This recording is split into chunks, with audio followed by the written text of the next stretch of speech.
Olá, seres maravilhosos desse planeta cheio de humanos que acreditam em vida em outros planetas. Meu nome é Júlia Brasolin, tá começando mais um episódio do podcast Missões do Planeta. Antes de dizer que a gente tá no apoia.se/Missões do Planeta, uma plataforma maneirinha para você que quer apoiar o projeto e colaborar com a divulgação científica brasileira. A partir de R$ 5 por mês você garante recompensas e participa de sorteios. Legal, né? Então acessa apoia.se/Missões do Planeta e saiba mais. Dessa vez eu vou falar de Europa, uma das luas de Júpiter que possui missões espaciais. Uma delas para esse ano que tem por objetivo descobrir mais sobre sua superfície e, quem sabe, condições para suportar vida. Então, bora ouvir tudo isso e muito mais em.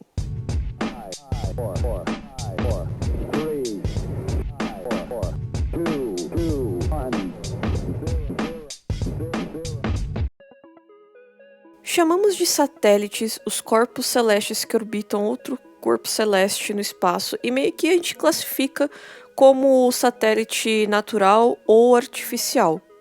Os satélites artificiais são aqueles que a gente envia para o espaço, ou seja, a gente constrói. Um exemplo de satélite artificial é o brasileiro Amazônia 1, satélite de sensoramento remoto para observar e monitorar o desmatamento, especialmente na região amazônica. Já um exemplo de satélite natural é a Lua, a nossa queridinha que rouba a atenção no céu depois do Sol. A Lua, ela orbita, gira em torno da Terra. No planeta Marte, por exemplo, a gente tem os satélites naturais Phobos e Deimos, mas estes também podemos chamar de luas. Ficou meio confuso? Eu vou explicar. Antigamente, chamada de Luna em latim, cada civilização deu um nome para o nosso satélite. Como Moon em inglês, mas em italiano e em espanhol chamam de Luna, e em francês Lune, ou Lune. Monde em alemão e Selene em grego. Como idiomas não é minha especialidade nem meu forte, eu não vou me arriscar aqui se aprofundando na origem do nome. Mas o interessante é que lá em 1610, o astrônomo italiano Galileu Galilei descobriu 4 luas orbitando o planeta Júpiter. Luas essas que, por um tempo, ele acreditou se tratar de estrelas. Essas luas ficaram conhecidas como luas galileanas, e são elas Io, Europa, Ganimedes e Calisto. Ou seja, até então não se sabia que outros planetas também podiam ter sua própria lua, ou melhor, luas, né? No plural. Ah, verdade. Naquela época foi um rebuliço que só, porque Galileu observou Júpiter pela primeira vez, ou seja, outro planeta. E como o geocentrismo estava na moda, a ideia que a Terra era o centro do universo e tudo girava ao nosso redor prevalecia entre a igreja. E ter o conhecimento que outros objetos celestes orbitam outros planetas davam mais pontos para o modelo de Copérnico, que disse que o Sol estaria no centro de tudo de forma fixa e imóvel, e tudo giraria em torno dele, que é o famoso heliocentrismo. Então, o geocentrismo, tudo gira em torno da Terra, e heliocentrismo, tudo giraria em torno do Sol. Como eu gosto de ir longe, eu fui procurar lá no site da IAU, que é a União Astronômica Internacional, o que eles dizem sobre essas classificações. Lá eles dizem que, com a tecnologia atual, é possível descobrir vários satélites naturais de até 1 quilômetro ou até menores, e devido a isso foi necessário estender as categorias de nomes existentes para os satélites dos planetas Júpiter e Saturno. Os gigantes possuem muitas luas. Para você ter uma ideia, Júpiter até agora tem 95 luas confirmadas e Saturno com 146 luas. E não é muitos, e não são poucos, não é? Bastantes. Falar lua ao se referir a outro satélite natural, através do tempo, foi uma forma de simplificar o nosso entendimento sobre esses corpos do sistema solar. Então não é errado se referir a Phobos ou Deimos como luas de Marte. E uma curiosidade, ao escrever lua se referindo à nossa lua, a que orbita aqui a Terra, o correto é escrever com L maiúsculo. E quando a gente for se referir à lua de outro planeta, utilizar o L minúsculo. Vou falar luas daqui pra frente, porque agora você já sabe. Bom, Júpiter e Saturno possuem luas com nomes que vieram direto da mitologia greco-romana. Segundo a IAU, abre aspas, os satélites jovianos, de Júpiter, já foram nomeados com nomes das amantes e os favoritos de Zeus, Júpiter. Só que agora, os descendentes de Zeus também são incluídos como uma fonte permitida de nomes. Até agora, os satélites de Saturno foram nomeados com nomes de titãs greco-romanos. Fecha aspas. E também é permitido agora nomes de gigantes e monstros de outras mitologias, com o objetivo de internacionalizar os nomes. Então, quem entrou nessa aí foi o gálico, inuit e o nórdico. Uma das mais novas missões da NASA foca em Europa, uma das luas galileanas, e afirmam que é um lugar com potencial para a vida, e possuem quase certeza de que por lá existe um oceano enorme debaixo da superfície. A lua Europa orbita Júpiter a cerca de 617 mil quilômetros e está numa distância de aproximadamente 780 milhões de quilômetros do Sol. Água, química, energia seriam os ingredientes essenciais para a formação de vida. Água porque se subentende que ela é a necessária para desencadear reações químicas complexas que tornaram a vida na Terra possível. Eu já falei em outros episódios, mas a água é bem comum no sistema solar. Nos anos 60, rolou as primeiras medições de espectroscopia das 4 luas galileanas, e determinados comprimentos de onda de luz que era absorvida e refletida na superfície de Europa conseguiram dizer a composição química, sendo uma quantidade indicando a presença de H2O sólido, ou seja, gelo de água. Pulando um pouco a história de observações de Europa, foi em 1979 que as sondas Voyager 1 e 2 se aproximaram da Lua e conseguiram imagens pela primeira vez que trouxeram detalhes que ajudaram a conhecer melhor a Europa. Segundo a página da missão Europa Clipper, as imagens obtidas pelas Voyagers limitaram-se a pouco mais de 2 km por pixel e revelaram uma das superfícies mais brilhantes que a nossa Lua. Sem falar de várias faixas e cristas, a superfície se mostra muito lisa, além de uma curiosa e aparente falta de grandes crateras resultados de impacto de meteoritos como vemos na nossa Lua. Observando essas imagens, pensou-se então que a falta dessas crateras diria que a Europa era muito jovem, e se assim fosse, algo teria apagado, vamos dizer assim, essas crateras, meio que como se fossem cicatrizes desses impactos. Mas o que seria que tivesse, o que seria que apagou? Então, uma das teorias seriam fluxos vulcânicos, só que gelados. E tem também a questão dos padrões lineares, que são bem longos e se formam pela superfície de Europa. E esses padrões não batiam com os padrões previstos de fracturas, que deveriam ser criadas pelas marés durante a órbita da Europa, em torno de Júpiter. Então, o que isso significa? A possibilidade de existir uma camada líquida ou de gelo entre a crosta e o interior de Europa. Pausa rapidão para avisar que tá rolando uma premiação chamada Maiores Podcasts do Brasil. A MPB tá rolando e o podcast Missões do Planeta tá concorrendo na categoria Ciência. O voto é aberto ao público, então você pode ajudar Missões do Planeta a ganhar. É só acessar o site www.premiompb.com.br, se cadastrar, ir na categoria Ciência, escolher Missões do Planeta e votar. Ah, e sabe o que é mais legal? Dá pra votar uma vez por dia. Todo o dia. Você vota. Todo o dia. Então bora votar e ajudar o podcast a chegar lá. É claro. É só acessar então www.premiompb.com.br e espalhe pra galera, espalhe pra geral. Bora!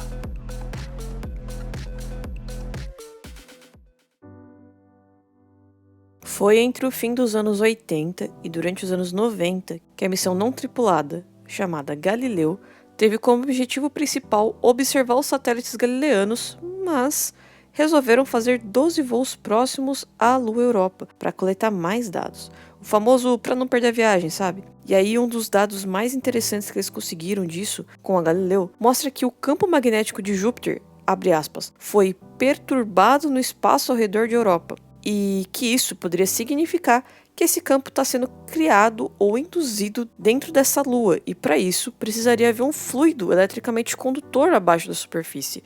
É um fluido, ou seja, seria um oceano gigante. Aí, para tentar tirar essa pulga atrás da orelha, a mais nova missão Europa Clipper quer procurar a confirmação da existência desse oceano. Achei umas informações interessantes aqui que faz parte dos grandes objetivos relacionados à comprovação de água em Europa. O primeiro deles seria a confirmação de marés. A NASA diz que, se o oceano de fato existir, as marés deverão deformar a superfície em cerca de 30 metros. Se a Europa estiver congelada, então os mares deverão ficar e esticar a superfície em apenas 1 metro. O segundo é sobre o material avermelhado que é visto na superfície. Se você já viu uma imagem de Europa ou ilustração, vai se deparar com várias manchas ou linhas em grandes quantidades e avermelhadas. Os cientistas querem saber se isso é um material que vai dizer se é uma composição do oceano ou se esse material avermelhado circula entre o interior e a superfície, vai saber. Agora, para a Europa ser habitável, é necessário elementos importantes para a vida como a gente conhece. O oxigênio, carbono, hidrogênio, fósforo, nitrogênio e enxofre. Esses elementos também são bem comuns pelo universo, tá? Mas combinandinhos, podem formar moléculas orgânicas que são essenciais para a vida. É aí que a astrobiologia brilha nesse quesito. A astrobiologia é uma área de pesquisa científica que estuda a origem, a evolução e a distribuição da vida pelo universo, sendo imprescindível para missões como essas. Inclusive, a astrobiologia deveria ganhar um espaço maior aqui no podcast, porque é interessante demais. Acho que o mais próximo que a gente já chegou foi no episódio sobre fosfina em Vênus, em que eu conversei com a incrível Carla Martinez Canello. Recomendo o episódio e vou deixar o link na descrição. Os tais blocos essenciais para a vida serem encontrados como moléculas orgânicas pode ser uma tarefa bem difícil, e não necessariamente vão estar ligados a organismos vivos, mas só o fato de encontrar daria uma noção se por acaso organismos mais simples já existiram em Europa. Nessa procura fica faltando energia, já que praticamente todas as formas de vida como a gente conhece precisa de energia para sobreviver, certo? Diferente da Terra, que a luz do Sol é a maior parte da energia que prospera a vida, em Europa, lugar gelado e que a luz do Sol não chega, né? Acaba que a possibilidade possa ser energia resultado de reações químicas. Tem também a radiação de Júpiter, que pode impedir formas de vida na superfície, mas no oceano debaixo da superfície talvez prospere. Bom, então segundo uma explicação na página E-Grant for Life da NASA, abre aspas, a radiação separa as moléculas de água, H2O, que é composta de oxigênio e hidrogênio, na atmosfera extremamente tênue em Europa. O hidrogênio flutua e grande parte do oxigênio fica para trás e pode se ligar a outros elementos. O oxigênio é um elemento muito reativo, o que significa que pode ser potencialmente usado em reações químicas que liberam energia. Se o oxigênio de alguma forma chegar ao oceano, poderá reagir com outros produtos químicos, no caso elementos químicos, para possivelmente fornecer energia química para a vida microbiana. Fecha aspas. E tem mais. Lembra que eu falei sobre a Europa? Tem a flexão das marés, né? Durante a missão Europa Clipper, vão estudar o efeito da gravidade que Júpiter exerce sobre a Lua para identificar o efeito das marés e como isso proporciona movimentos no oceano debaixo da superfície. A NASA também fez um infográfico muito legal mostrando comparações da Terra com a Europa, que eu achei bem interessante. Por exemplo, o diâmetro da Terra é de 12.742 km, enquanto o de Europa é de 3.120 km. Mas enquanto nosso planeta possui uma profundidade média dos oceanos de 4 km, a Europa teria cerca de 100 km de profundidade. Haja água. Bom, agora que a gente já conheceu um pouco sobre os objetivos e motivos da NASA de querer enviar uma sonda para a Europa, eu acho legal a gente falar sobre alguns dos pontos da superfície conhecidos pelos cientistas. Chamados de landmarks, esses pontos possuem nomes bem estranhos, como Agenor Linea, Kallanish e Connemara Caos, além de outros 7 landmarks que estão pontuados ali numa animação em 3D da NASA que ela deixou nesse site, que eu vou deixar o link na descrição, mas é praticamente tudo sobre a missão Europa Clipper. Em Agenor Linea, que é o local mais brilhante aqui em comparação com os outros, possui diversas fraturas estreitas e com padrões arredondados, que são chamadas de lentículas. Tem uma foto, né, de que a Galileu registrou esse local lá em 98, mostrando que ele é bem plano.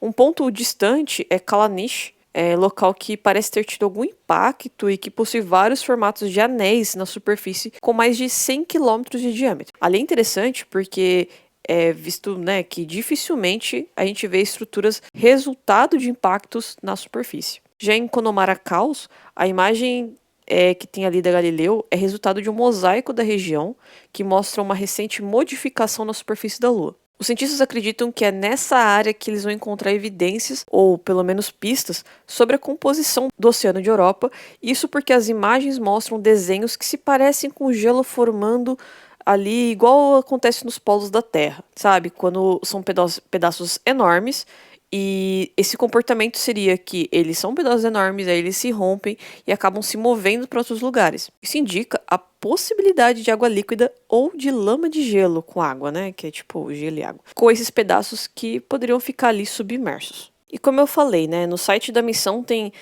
vários 3D, tem 3D da própria Lua, Europa, tem 3D da sonda, né, da nave, na verdade, que eles vão enviar. E o legal desse 3D da nave é que tem explicação de cada pedacinho dela, e tipo, isso é muito bacana, porque dá para entender a importância da Europa Clipper, né, o que eles querem registrar, como eles vão registrar, e utilizando o que para registrar.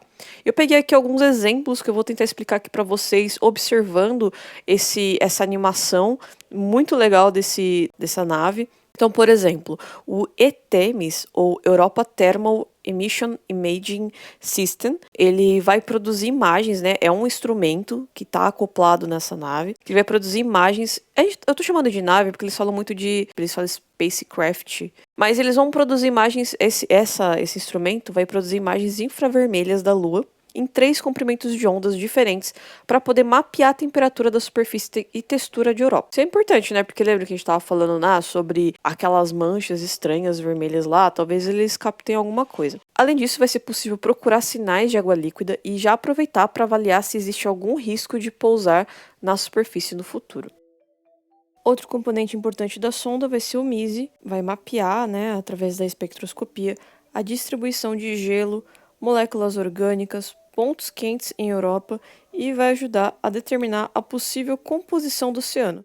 Para a gente ter imagens boas, outro instrumento é o WAIS, ou Europa Imaging System, que vai ser uma câmera grande angular com uma câmera em ângulo estreito, ou seja, 2 câmeras que ambas possuem sensor de 8 megapixels para mapear a superfície de Europa de forma colorida e em alta resolução. Com o objetivo de determinar a composição dos gases atmosféricos e dos materiais presentes em Europa, outro instrumento que vai estar ali na nave é a Europa UVS, que é um espectrógrafo que, na verdade, ele tem um telescópio, né, que vai criar imagens através de ultravioleta. Entre outros componentes que fazem parte dessa nave, né, para trazer aí essas informações, esses dados, e é uma grande expectativa para os próximos anos. E últimas notícias sobre como está o desenvolvimento da nave Europa Clipper é que em junho eles instalaram uma antena de alto ganho na espaçonave, com cerca de 3 metros de diâmetro e com antenas menores, todas que ficarão responsáveis por transmitir os dados obtidos para a gente e receber os comandos da Terra, tudo numa distância aí de milhões de quilômetros. Imagina, a nave vai percorrer aproximadamente 2,6 bilhões de quilômetros até Júpiter e é a maior espaçonave desenvolvida pela NASA para uma missão, né, em outro planeta. O tempo para receber e transmitir é de em torno de 45 minutos, lá de Júpiter/Europa, vamos dizer assim, até a Terra e vice-versa. Alguns dados para nerds aí, tô lendo aqui no blog da missão e diz que, abre aspas, para garantir que a nave Europa Clipper tenha a largura de banda necessária, a antena vai operar nas frequências de rádio de banda X do espaço profundo entre 7,2 e 8,4 GHz e banda Ka de 32 GHz através da Deep Space Network da NASA, uma matriz global de grandes antenas de rádio que se comunicam com dezenas de espaçonaves em todo o sistema solar. Fecha aspas. E falando em tempo e distância, Europa Clipper vai ser lançada agora em outubro, né, em 2024, com previsão de chegada lá em 2030. O que será que você vai estar fazendo quando isso acontecer, né? Na hora que chegar lá, o que você vai estar fazendo? Na quantidade de voos previstos pela nave, a ideia ia ter em torno de 50 sobrevoos por Europa, né? E, claro, usando todos os novos instrumentos instalados, feitos cada um com seus devidos objetivos científicos, para coletar e descobrir o máximo possível sobre essa lua galileana. Meio que se tornou uma tradição na NASA, vamos dizer assim, né? Principalmente com missões a longa distância, eles incluírem mensagens de boas-vindas para possíveis seres extraterrestres e inteligentes acabarem encontrando a sonda, a nave, e acabar conhecendo a gente. Lá durante os anos 70, né, ao enviar as primeiras sondas da NASA que explorariam o universo, ou melhor, o espaço, sendo elas a Pioneer 10 e 11, e que viajou além dos limites do sistema solar, elas levaram com elas uma placa de metal com desenhos que representariam ali o homem, a mulher, a posição relativa do Sol na nossa galáxia e o sistema solar que indicava que as sondas saíram daqui da Terra. A ideia das placas era a comunicação, uma forma de comunicação.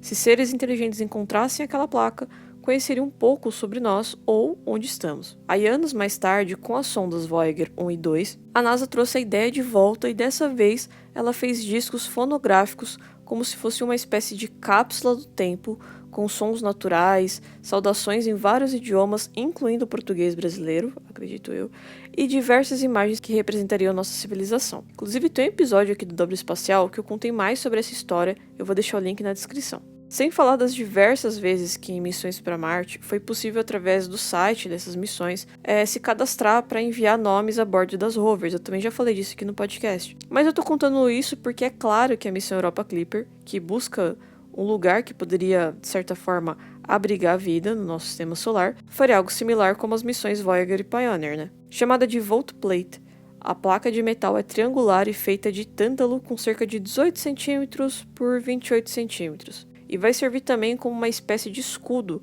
para os próximos componentes eletrônicos da nave, já que vai ser bombardeada de radiação de Júpiter. Como água é o diferencial dessa missão, visto que, Europa, como a gente falou, é um lugar potencialmente oceânico, a Volt Plate é toda temática em seu design, tem essa pegada de referências à água para representar a importância que possui para a vida na Terra. Então, de um lado, tem um lado da Volt Plate que há water words, ou palavras de água, que na verdade é uma representação visual para a palavra água, que foi registrado em 103 idiomas falados. Essas representações gráficas ficam em volta de um símbolo central, que também significa água, mas na linguagem de sinais dos Estados Unidos. A gente não pode esquecer que a NASA é dos Estados Unidos, e as missões, por mais que representem a humanidade, também.